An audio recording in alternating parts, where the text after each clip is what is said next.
হচ্ছে তো মোটামুটি বুঝতে পারছো কী বলছে। The what percent of oxygen present the compound CaCO3, দরকার পড়লে ছবি কোশ্চেনটা একবার লিখে নিতে পারো তোমাদের। CaCO3 মধ্যে অক্সিজেনের পার্সেন্টেজ চেয়েছে, কত সিম্পল জিনিসটা, আমরা কি করে বের করতে পারি ক্লিয়ার, সেটাই আমরা একটু দেখে নেবো। CaCO3 মধ্যে অক্সিজেনের পার্সেন্টেজ আমরা কি করে নিতে পারি একটু দেখে নিই। ওকে, CaCO3 এখানে টোটাল পার্সেন্টেজ অফ অক্সিজেন যখনই চেয়েছে, আমি কি করব, the mass of oxygen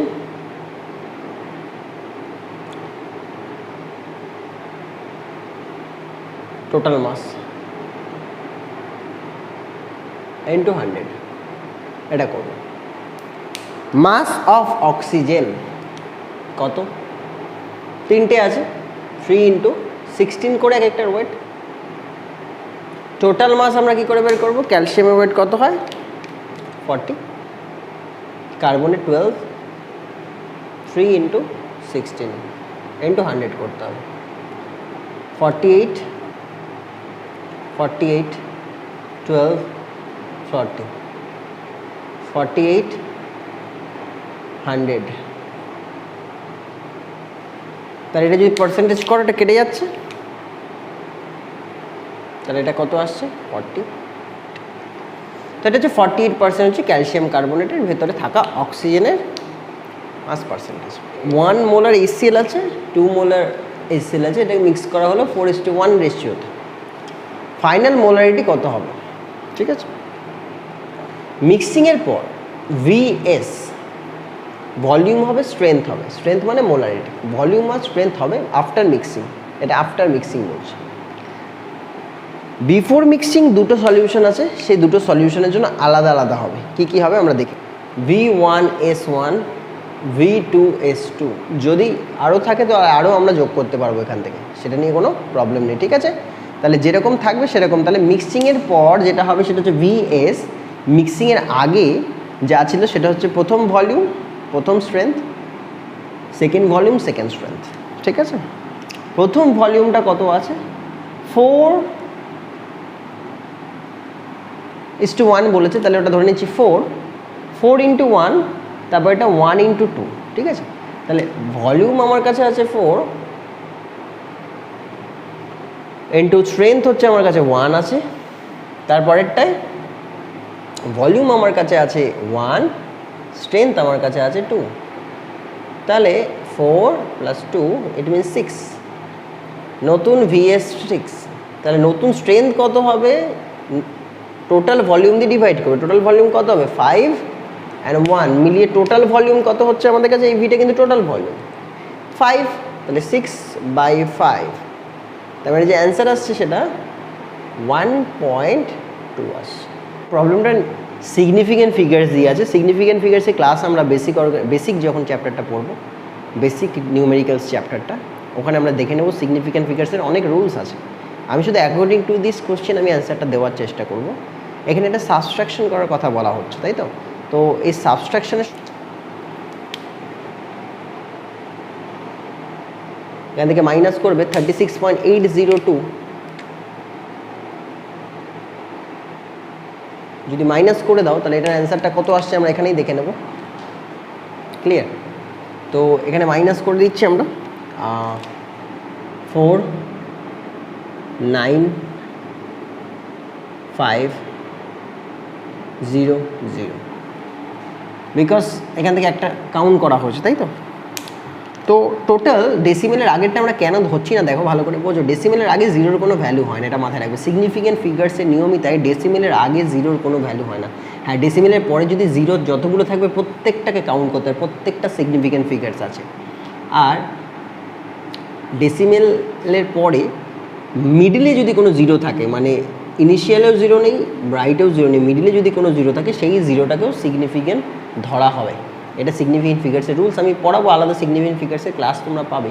just এই কোশ্চেনটা সলভ করছি তোমাদের ইউনিট টেস্টে, তাই জন্য আর বলছি না। তাহলে এখানে তিনটে এক্সেপ্ট জিরো, লেফট হ্যান্ড সাইডে জিরো কোনো ভ্যালু হয় না, তাহলে এক্সেপ্ট এখানে তিনটে, তো এখানে significant figures is equal to 3 দাঁড়াচ্ছে। ক্লিয়ার, ব্যাপারটা ক্লিয়ার হচ্ছে। Very good. নেক্সট কোশ্চেনে আসবো। আমরা এখান থেকে দেখে নিই which of the following will have the largest number of atoms. যা যা আছে একবার দেখে নাও। লার্জেস্ট নাম্বার অফ অ্যাটমস চেয়েছে কিন্তু মলিকুলস চায়নি, ঠিক আছে? তো আমরা এখানে চলে আসছি কী করে সলভ করতে আমরা একটু দেখি। সোডিয়াম যদি দেখো এর atomic wait 11,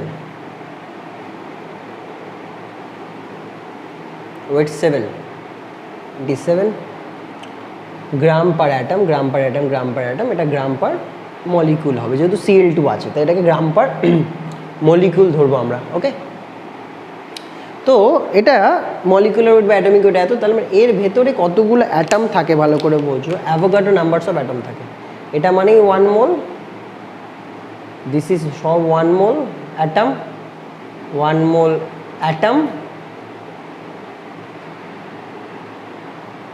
this all are 1 mole atom. এখানে যা যা আছে সব 1 মোল অ্যাটম দেওয়া আছে। ক্লিয়ার?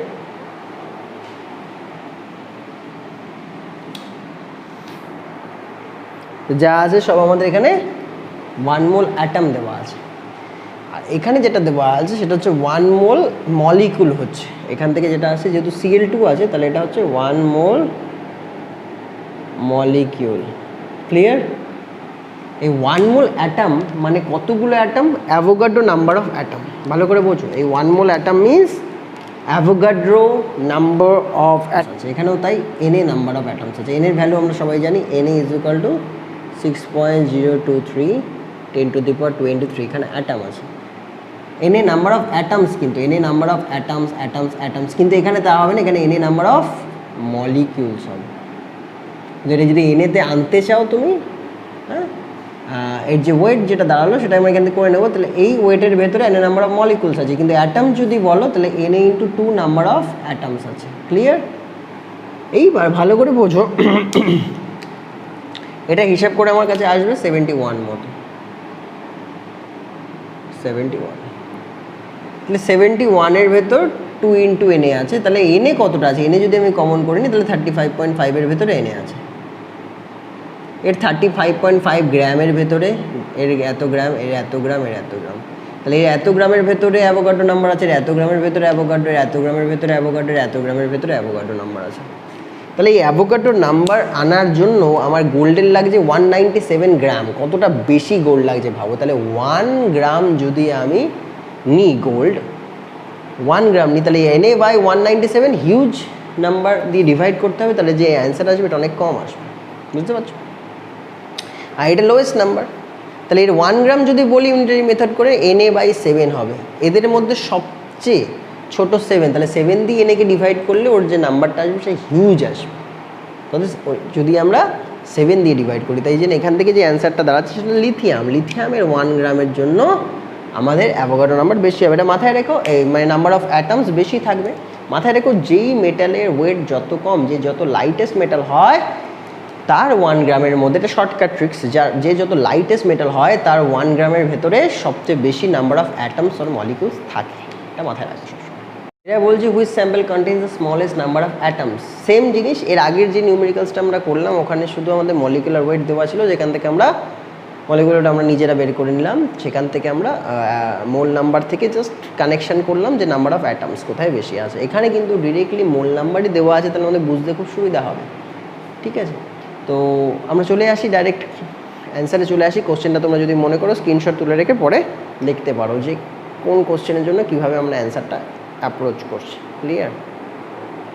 তো ফার্স্ট যেই পয়েন্টটা ওখানে দেওয়া আছে সেটা আমরা একটু বলে নিই। 1 মোল H2O,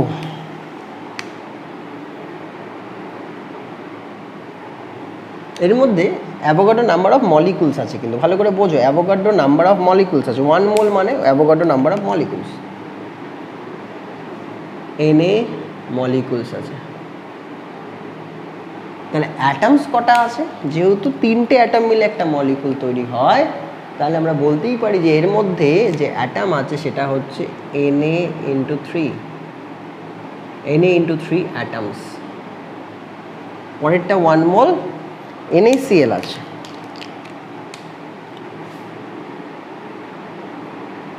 তাহলে এরও তাই 2টো করে আছে, তাহলে যদি অ্যাটমস আমরা দেখি Na ইন্টু 2 হবে। অ্যাটমস। 2 মোলস মিথেন আছে, ভালো করে বোঝো, পরেরটা বলছে 2 মোলস মিথেন। মিথেনে 5টা অ্যাটম আছে, তাহলে এমনি 2 মোলস, তাহলে 2 ইন্টু এনে তো আমার দাঁড়াচ্ছি, 2 ইন্টু এনে তো আমার দাঁড়াবেই, তার সাথে আমার মিথেনের জন্য 5, তাহলে 10 এনে হয়ে গেল। 2.5 মোল এইউ, এইউতে একটা করেই আছে, তাহলে এখানে 2.5 এনে হবে। লার্জেস্ট, তাহলে এখানে আমি বলে দিই এটা হচ্ছে স্মলেস্ট, এটা হচ্ছে লার্জেস্ট নাম্বার অফ অ্যাটমস। ওই পাশে যেটা আসছে সেটা হচ্ছে largest number of atoms. Clear? Largest number of atoms. Smallest কোনটা দাঁড়াচ্ছে? তাহলে স্মলেস্ট দাঁড়াচ্ছে এখানে, যেটা ভ্যালু সবচেয়ে কম। This is the smallest atoms. I think বোঝাতে পারলাম। কোশ্চেন দেখো, খুব easy. Oxygen atoms, the oxygen obtains from 72 kg of water. So water থেকে কতটা অক্সিজেন আসতে পারে আমরা জাস্ট একবার এখানে ইকুয়েশনে দেখে নেব। ওয়াটার থেকে ম্যাক্সিমাম কতটা অক্সিজেন আসতে পারে। ওয়াটার থেকে আমরা হাফ O2 ম্যাক্সিমাম পেতে পারি, বা 1 অক্সিজেন, একটা ওয়াটার থেকে আমরা মানে একটা অক্সিজেন অ্যাটম পেতে পারি। ক্লিয়ার? আর যদি মলিকুল ভাবো তাহলে হাফ অক্সিজেন মলিকুলস পেতে পারি। অক্সিজেন অবটেইনস বলেছে, তো অক্সিজেন অ্যাটম করে মলিকুলস করে, ওয়েট একই আছে। তাই জাস্ট আমি এখানে ওয়েটের একটা ক্যালকুলেশন তোমাদের দিয়ে দিই। এটা 18 গ্রাম, সেখান থেকে অক্সিজেন আমার কাছে কত আছে? 8 আসছে, 6 আসছে, 6। এটা হিসাব করে দেখো, হাফ একটা অক্সিজেন যদি মলিকুল হয় তাহলে 32 হয়, তাহলে এটার অ্যান্সার আসছে 16। তাহলে 18 গ্রাম থেকে যদি 16 গ্রাম আসে, তাহলে এটা আমরা ইউনিটারি মেথড অ্যাপ্লাই করে ফেলবো। 72 কেজি, 72 গ্রাম থেকে তাহলে কত আসবে? 72 16/18, তো এটা 4, তাহলে 64 গ্রাম। তাহলে এটাই যদি আমি কেজি করে দিই তাহলে এটা কিলোগ্রাম হয়ে যাবে। তাহলে এইভাবে জিনিসটা আসে, তাহলে এর অ্যান্সার হচ্ছে 64 কেজি। এখান থেকে দেখে নেবো 10⁻21 মলিকুলসকে রিমুভ করা হয়েছে 200 মিলিগ্রাম CO2 থেকে। ঠিক আছে, 200 মিলিগ্রামের মধ্যে কতটা CO2 আছে আমরা সেটা বের করে নেব। বের করে নিয়ে 10⁻21 ওখান থেকে মাইনাস করে দেবো। The moles of the CO2 left, number of molecules বলেনি কিন্তু, moles of the CO2 left. খুব ভালো করে মাথায় ঢুকিয়ে নাও, যে নাম্বার অফ মলিকুলস আসবে সেটা থেকে আমরা মোলে কনভার্ট করবো, মলিকুলার ওয়েট দিয়ে ডিভাইড করব। তাহলে আমরা অ্যান্সারে চলে আসছি। তো আমার কাছে 200 মিলিগ্রাম অফ CO2 আছে, খুব বেশি CO2 নেই, 200 মিলিগ্রাম অফ CO2 আছে। তো তার মধ্যে তার আগে আমি CO2 মলিকুলার ওয়েটটা বের করে নিই। CO2 মলিকুলার ওয়েট যদি হিসাব করে দেখো, এখানে আসবে 12 + 2 × 16 মানে 44 গ্রাম। তাহলে 44 গ্রামের মধ্যে টোটাল নাম্বার অফ অ্যাটমস কতগুলো আছে দেখে নিই। 44 গ্রাম মলিকুলস, আমার মলিকুলস দিয়ে বলেছে এত গ্রাম। CO2 মানে 1 × অ্যাভোগাড্রো নাম্বার, মানে 1 মোল CO2 মলিকুল। আর এটা মানেই আমাদের কাছে কি আসছে, 1 মোল CO2 মলিকুলস মানেই আমার কাছে আসছে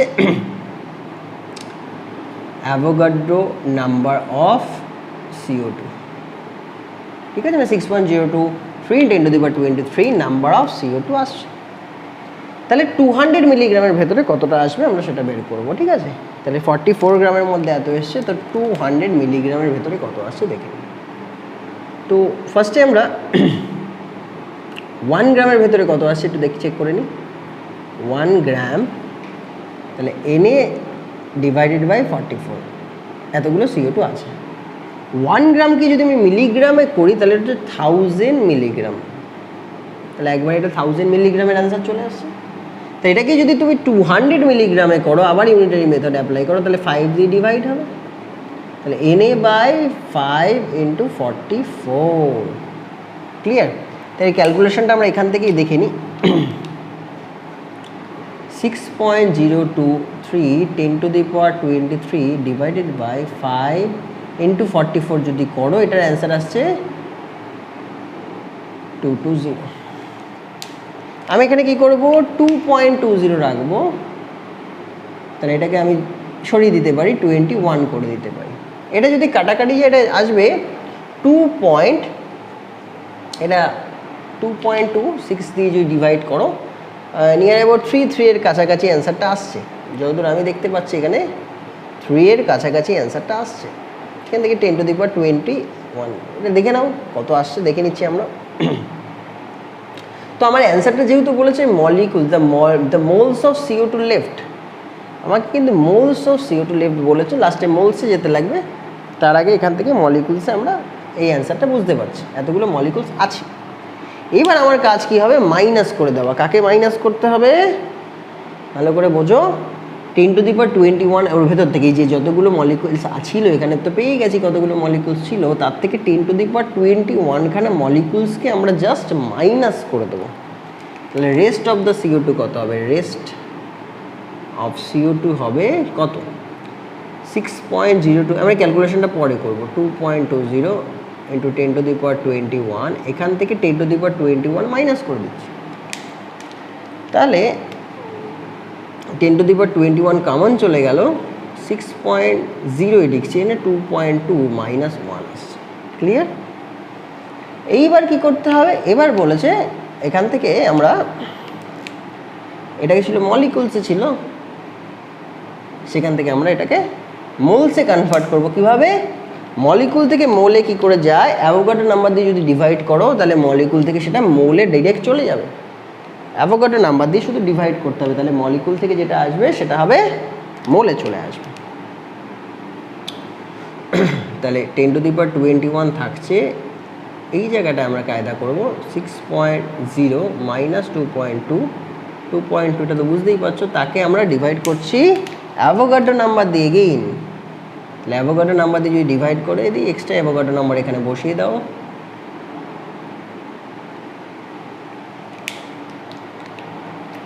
অ্যাভোগাড্রো নাম্বারটাকে আমরা বাইরে এখানে ডিভাইড করে দিতে পারি, সুবিধা হবে আমাদের জন্য। ঠিক আছে, 6.0 ইন্টু 10⁻23 ডিভাইড করে সুবিধা হবে। এটা যদি মাইনাস করো, উপরে ভ্যালু কত আসছে, 3.8 আসছে, তাই তো? এটা 2.2, এটা কাটাকাটি করে সামথিং কিছুটা আসছে। আমরা এখান থেকেও কায়দা করছি, এটাকে যদি এখান থেকে কেটে নাও তাহলে 10⁻2 দাঁড়াচ্ছে। আর আমাদের কাছে কি পড়ে থাকলো, 3.8/2.2 ইন্টু 6।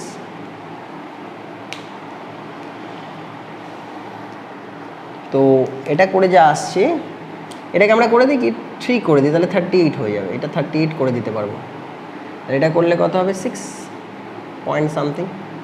2.2কে যদি 6 পয়েন্ট দিয়ে ডিভাইড করো তাহলে 2.83 মতো আসছে, যেটা আমাদের অ্যান্সার আছে। 2.88 মতো অ্যান্সার আসছে। তাহলে অ্যান্সার আছে 2.88 ইন্টু 10⁻³ অ্যান্সার আসছে। একবারে যদি লিখে দাও, এখানে লিখে দিচ্ছি আমরা অ্যান্সারটা 2.3।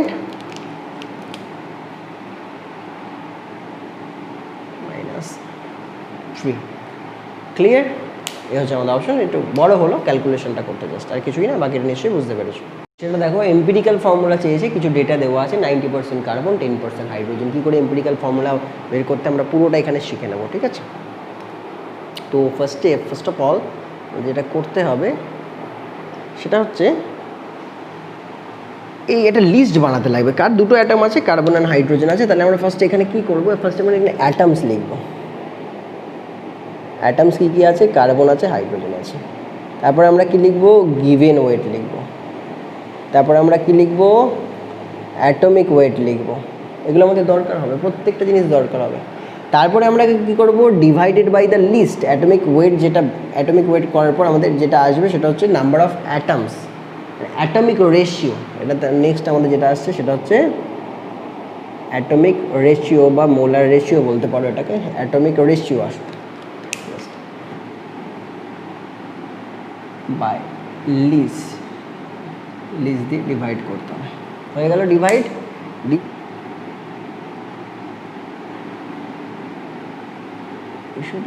চলে আসতে হবে। তাহলে আমাদের কাছে কার্বন ছিল 90%, গিভেন ওয়েট 90 ধরবো, এটা 10 ধরবো। অ্যাটমিক ওয়েট 12, এটা 1। তাহলে অ্যাটমিক রেশিও যেটা দাঁড়াবে সেটা হচ্ছে 90/12, 10/1। তাহলে এর আনসার আসবে 7.5, এটা আসছে 10। ডিভাইডেড বাই লিস্ট মানে 7.5 দিয়ে ডিভাইড করতে হয়, প্রত্যেকটাকে 7.5 দিয়ে ডিভাইড করো। তাহলে এটা যেটা আসবে সেটা আসবে 1 আসবে সিম্পলেস্ট রেশিওতে, এটা আসবে 1 আসবে, মানে এটা এখানেই যদি ডিভাইড করো এটা 1 আসবে, আর এটা আসবে 1.33 দেখতে পাচ্ছি আমি এটাকে এক্স্যাক্টলি। হ্যাঁ 7.5 যদি করো তাহলে এটা 4/3 আসবে 1.3তে। এবার কি করতে হবে, এটাকে আমাকে সিম্পলেস্ট রেশিওতে নিতে হবে। এটা কিসে ছিল, ডেসিমেলে ছিল বা ফ্র্যাকশনে ছিল। এটাকে আমরা সিম্পলেস্ট করার জন্য মিনিমাম এটাকে দিয়ে মাল্টিপ্লাই করবে, এটাকে 3 দিয়ে মাল্টিপ্লাই করবে, এটাকে 3 দিয়ে মাল্টিপ্লাই করবে, তাহলে এটা আসবে 3, এটা আসবে 4। This is our simplest ratio. তারপরে ফর্মুলা, তো দিস ইজ এইভাবে এম্পিরিক্যাল ফর্মুলা বার করতে হয়। ক্লিয়ার? এই কোশ্চেনটার অ্যান্সার আমরা ডিরেক্ট এখান থেকে দিয়ে দিতে পারি। বলছে এক্স্যাক্ট পাথ জানা যায় না। পাথ মানে যেই রাস্তা দিয়ে ইলেকট্রনটা ঘুরছে তার এক্স্যাক্ট পজিশনটা আমরা কেন মাপতে পারবো না, সেটা আমাদের কোন প্রিন্সিপাল বলে দিচ্ছে, আমাদের হাইজেনবার্গ আনসার্টেন প্রিন্সিপাল বলে দিয়েছে। এই কথাটা এর আগেও বলা হয়েছিল অ্যাটমিক স্ট্রাকচার চ্যাপ্টারে, যে delta x into delta P, it means delta P means the uncertainty in the momentum, delta x the uncertainty in the position into delta p uncertainty in the momentum is always equal to or greater than h by 4 pi। তার মানে exact path position আমরা পাবো না, exact momentum আমরা পাবো না। এটা Heisenberg uncertainty principal থেকে এটা খুব ইজিলি বলে দেওয়া যেত। এটার অ্যান্সার আনসার্টেনটি প্রিন্সিপাল হবে। একবার দেখো, ইনক্রিজিং অর্ডার অফ এনার্জি বলেছে, মানে আস্তে আস্তে যত লেফট থেকে রাইটে যাবো আমার জন্য এনার্জি লেভেলটা আস্তে আস্তে বাড়তে থাকে, আর increasing energy of multi electronic atom. তাহলে আমরা এটাকে জাস্ট বোর্ডে নিয়ে এসে জাস্ট এনার্জি লেভেলটা করবো। এনার্জি লেভেল কী দিয়ে করে, n প্লাস এল করে করে। n মানে প্রিন্সিপাল কোয়ান্টাম নাম্বার, এল মানে azimuthal quantum number. Just plus plus plus plus plus plus করে যাও, যার ভ্যালু যত বেশি আসবে লেফট টু রাইটে যদি সেই সিকোয়েন্সটা আমরা মেনটেন করতে পারি তাহলে সেই অ্যান্সার। একবার দেখো, ইনক্রিজিং অর্ডার অফ এনার্জি বলেছে, মানে আস্তে আস্তে যত লেফট থেকে রাইটে যাবো আমার জন্য এনার্জি লেভেলটা আস্তে আস্তে বাড়তে থাকে, আর increasing energy of multi electronic atom. তাহলে আমরা এটাকে জাস্ট বোর্ডে নিয়ে এসে জাস্ট এনার্জি লেভেলটা করবো। এনার্জি লেভেল কী দিয়ে করে, n প্লাস এল করে করে। n মানে প্রিন্সিপাল কোয়ান্টাম নাম্বার, এল মানে azimuthal quantum number. Just plus plus plus plus plus plus করে যাও, যার ভ্যালু যত বেশি আসবে লেফট টু রাইটে যদি সেই সিকোয়েন্সটা আমরা মেনটেন করতে পারি তাহলে সেই অ্যান্সারটা হয়ে যাবে এখানে। তাহলে আমরা এখানে চেক করা যাক 6s এর জন্য যে n এর ভ্যালু, আমরা এখান থেকে n প্লাস এল যোগ করবো, ঠিক আছে? তাহলে টোটাল এনার্জি লেভেলটা পেয়ে যাব। তো এটার জন্য যেটা আসছে 6 প্লাস 0, এটা 4 প্লাস 3, 5 প্লাস 2, 6 প্লাস 1, তাহলে এর অ্যান্সার 6 আসছে। এর অ্যান্সার 7 আসছে, এর অ্যান্সার 7 আসছে 7। তাহলে কি এটা বলতে পারি ইনক্রিজিং অর্ডারে হয়েছে কি? এক্স্যাক্টলি এটা ইনক্রিজিং অর্ডারে হয়েছে, কারণ এই দুটো তোমরা ভাবতে পারো যে এই দুটো তিনটেই তো আমরা টাই করলাম। তাহলে টাই করলে আমাদের কী করতে হয়, এনের ভ্যালু দেখতে হয়, কারণ এনের ভ্যালু বেশি। তাহলে এখানে যদি আমরা টাই করি তাহলে এনের ভ্যালু দেখি, তাহলে 4, 5, 6, তাহলে ইনক্রিজিং 6টা তো 6 থেকে আস্তে আস্তে ইনক্রিজ করছে, 4, 5, 6 থেকে আস্তে আস্তে ইনক্রিজ করছে। তাহলে যে ফার্স্ট অপশন যেটা ছিল সেটাই আমাদের কাছে অ্যান্সার হয়ে গেল।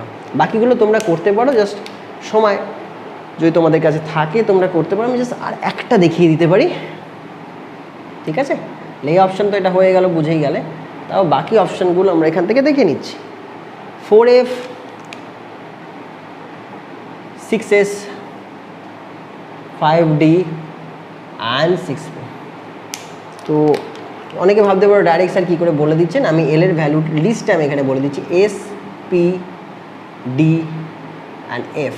তার জন্য কিছু এল এর ভ্যালুর লিস্ট আছে, সেলের ভ্যালু লিস্ট আমরা নিচে লিখে দিই, তাহলে এটা ক্যালকুলেশনটা এখানে দেখাতে সুবিধা হবে। এখানে দেখে নাও, অ্যাজিমুথাল কোয়ান্টাম নাম্বারের কিছু ভ্যালু আছে 0, 1, 2, 3। যদি এটা 0 হয় তাহলে এটা s, p, d, f।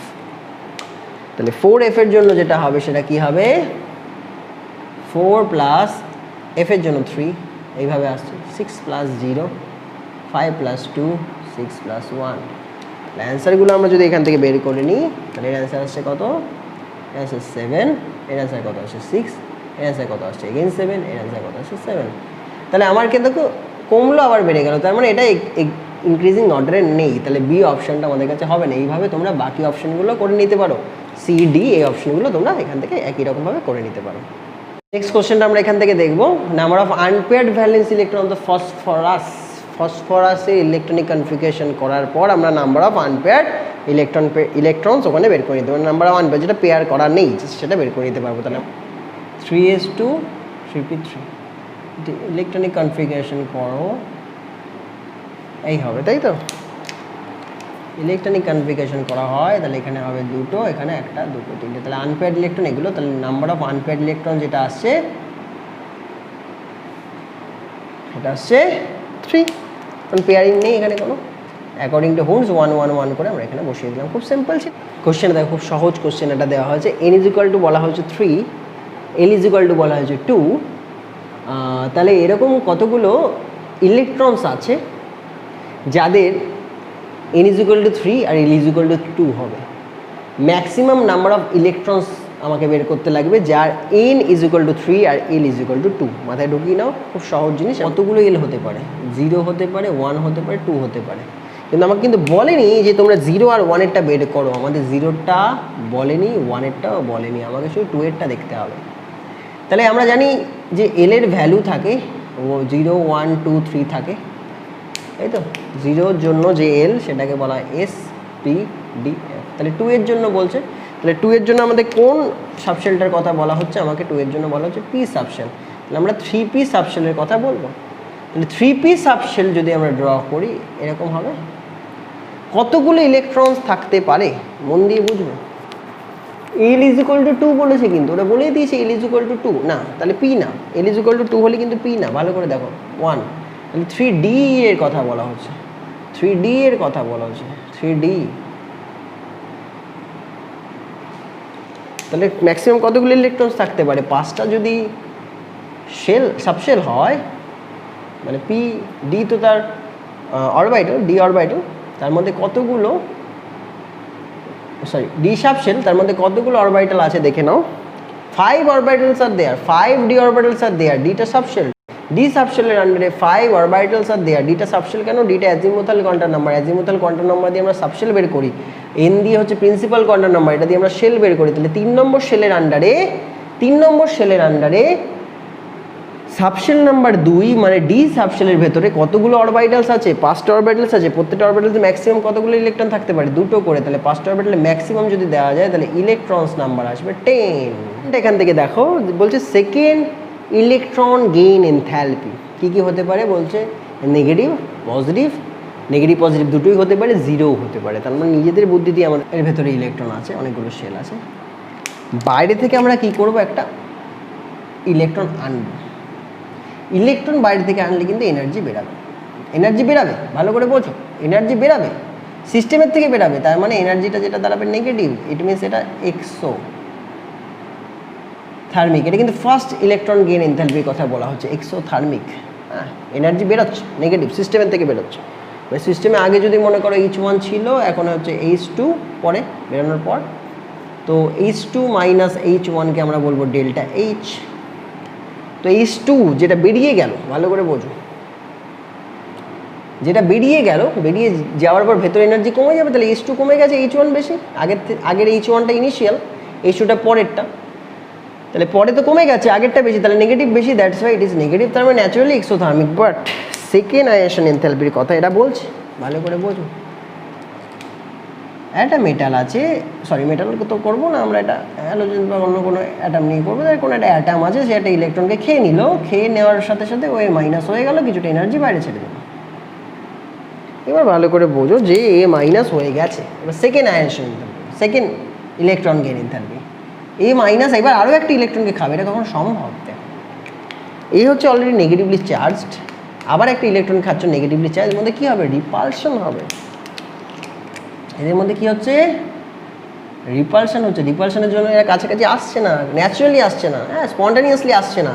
তাহলে কী করতে হবে? এদেরকে এক্সেস অফ এনার্জি দিতে হবে, উল্টো এনার্জি দিতে হবে। তাহলে এর মধ্যে আমি আরও এনার্জি E1 পুট করলাম, আরও এনার্জি E1 পুট করার পরে ওর একটু ইচ্ছে হতে পারে বা জোর করে একটা এনার্জি আমি ওর মধ্যে দিচ্ছি, যাতে করে ইলেকট্রনটা ও জোর করে নিয়ে নেয়, ওর ভেতরে যেন ও নিয়ে রাখে। তাই জন্য বাইরে থেকে এনার্জি দিতে হচ্ছে, ভালো করে বোঝো। তাই কি হচ্ছে? তারপরে গিয়ে 2 মাইনাস হচ্ছে, তারপরে কিছুটা এনার্জি হচ্ছে ছাড়ছে, কিন্তু ইনভেস্টেড এনার্জি কিন্তু অলওয়েজ বেশি, ভালো করে বোঝো। এর ইনভেস্টমেন্ট এনার্জি অনেক বেশি। যে এনার্জি রিলিজ করছে তার তুলনায় E1 is largely greater than E2, আমাকে বেশি এনার্জি দিতে হচ্ছে, তারপরে কি কিছুটাও প্রফিট দিচ্ছে। এটা প্রথম ইলেকট্রন গেইন এনথালপির মতন, এটা সেকেন্ড ইলেকট্রন গেইন এনথালপি চলছে। তো এর যে ডেল্টা ই যেটা দাঁড়াবে সেটা কি দাঁড়াবে, E2 মাইনাস E1। তাহলে কি বললাম, E1 মানে E1 ফার্স্ট মানে নেট যেটা হবে, নেট কি হবে E2 মাইনাস E1 না, নেট কি হবে E1 আমি দিয়েছি, আমি রিটার্ন পাচ্ছি E2, আমি E1 দিয়েছি, ভুল বললাম, E1 দিয়েছি আর রিটার্ন পাচ্ছি আমি কি E2। তাহলে কি আমাকে ইনভেস্ট কিন্তু বেশি করতে হলো। দেখো E1 আমি দিয়েছি সিস্টেমের ভেতরে, E1 দিয়েছি, E2 রিটার্ন পাচ্ছি। তাহলে সিস্টেমের কতটা লাভ হলো আমরা দেখবো, সিস্টেমের কতটা প্রফিট হলো আমরা দেখবো। সিস্টেম নিল E1 পজিটিভ, সিস্টেম দিল E2 মানে নেগেটিভ E2। তাহলে ওভারঅল E1 মাইনাস E2ই আমরা বলবো, and E1 is greater than E2, তাহলে ওভারঅল বিকামস পজিটিভ। বুঝতে পেরেছো কী করে হচ্ছে, E1 মাইনাস E2 কোনো investment energy in the system, সিস্টেমের ভেতরে সেকেন্ড যদি ছবিটা আঁকা যায়, এটা ফার্স্ট ইলেকট্রন গেইন এনথালপির জন্য, সেকেন্ডের জন্য কি হচ্ছে, সিস্টেমের ভেতরে দেওয়া হচ্ছে E1 energy which is greater, even greater than E2, আর বাইরেও যেটা ছেড়ে দিল সেটা হচ্ছে E2, E1 is greater than E2, তাহলে overall becomes positive. It means এটা এন্ডোথার্মিক। বুঝলে, কোশ্চেনটা একবার ভালো করে দেখো, চারটি ইলেকট্রনিক কনফিগারেশন দেওয়া হচ্ছে, কোনটার আয়নাইজেশন এনথালপি লোয়েস্ট বলেছে, মানে কোথা থেকে ইলেকট্রন বের করাটা ইজিয়েস্ট প্রসেস, মানে আমি এটা এনার্জি দেবো, ইলেকট্রনটা ইজিলি বেরিয়ে যাবে, মানে অল্প এনার্জি দিলে ইলেকট্রন বেরিয়ে যাচ্ছে, তার মানে যেটা লুজলি বাউন্ড, আমি বেশি ভেতরে ওখানে যাচ্ছি না। মন দিয়ে বোঝো, 2p6 মানে কিন্তু নোবেল ইলেকট্রনিক কনফিগারেশন মানে খুব স্টেবল, এখানে প্রচুর এনার্জি লাগবে, হিউজ অ্যামাউন্ট অফ এনার্জি লাগবে এখানে, ক্লিয়ার? আচ্ছা, 2p3 half field electronic configuration, আমরা হুন্স রুল দিয়ে পড়েছি, হাফ ফিল্ড যদি ইলেকট্রনিক কনফিগারেশন হয় তাহলে কি হয়, যে নাম্বার অফ যে ইলেকট্রন তাদের মধ্যে এক্সচেঞ্জ এনার্জি খুব বেশি থাকে, দেন সিস্টেম অনেক এনার্জি রিলিজ করে দিয়ে অনেক স্টেবল হয়ে যায়। This half field electronic configuration, মানে যদি ইলেকট্রনিক কনফিগারেশন করো তাহলে দেখতে পাবে হাফ ফিল্ড, তাহলে স্টেবল, হাফ ফিল্ড স্টেবল, ফুল ফিল্ড স্টেবল, আর পরে থাকছে 5 আর পরে থাকছে 1, ভালো করে মন দিয়ে বোঝো। 5 যদি হয় তাহলে এটা পিরিয়ডিক টেবিলের রাইট হ্যান্ড সাইডে আছে, মানে হ্যালোজেন্স লাইক অ্যাটমস, এগুলো সব হ্যালোজেন্স লাইক অ্যাটমস, ক্লিয়ার? হ্যালোজেন্সই বলতে পারি আমরা, ক্লোরিনে এটা মানে যত দিয়েছে ফ্লুরিনের দিয়েছে, আর এটা দিয়েছে কিসে, সোডিয়ামের S1, S মানে S ব্লক এলিমেন্ট, মেটাল হচ্ছে পিরিয়ডিক টেবিলের লেফট হ্যান্ড সাইডে থাকে, ভালো করে বোঝো। লেফট হ্যান্ড সাইডে যারা থাকে তারা লুজলি বাউন্ড হয়, কারণ তাদের সাইজ বড় হয়। রাইট হ্যান্ড সাইডে যারা থাকে তারা টাইটলি বাউন্ড হয় নিউক্লিয়াসের সাথে, কারণ তাদের সাইজ ছোট হয়। তাহলে কাদেরকে বের করতে ইজি হবে, এদের ইলেকট্রনকে বের করাটা অনেক ইজি হবে, কারণ এটা লুজলি বাউন্ড। আরও একরকমভাবে বলা যায়, এর যদি তুমি একটা ইলেকট্রন বের করে দাও, এটা একটু দেখতে ভুল করেছো, 1:2:2p6 হবে, তোমাদের যে স্কুলে কোশ্চেনটা দিয়েছে 2p6 হবে, 3s1 আছে। তাহলে যদি একটা ইলেকট্রন আমি বের করে দিই, নোবেল ইলেকট্রনিক কনফিগারেশন হয়ে আছে, তাহলে একটা ইলেকট্রন চাইবে বেরিয়ে যায়, তার মানে হিউজ, একটা অজুহাত খুঁজবে, একটা এক্সকিউজ খুঁজবে যে একটা ছোটো এনার্জি আসুক, তাতে আমি একটা ইলেকট্রন বের করে দেবো, তাতে আমি নোবেল ইলেকট্রনিক কনফিগারেশন পেয়ে যাবো। তাই জন্য ও একটা ইলেকট্রন ইজিলি বের করে, দ্যাটস ওয়াই এর অ্যান্সারটা হবে বি। এটা জাস্ট এখানেই বলে দেবো, অ্যান্সারটা হবে B. Following isoelectronic ions has the lowest ionisation enthalpy, এদের ইলেকট্রন নাম্বার সেম, সব বলে দিচ্ছে, আইসো ইলেকট্রনিক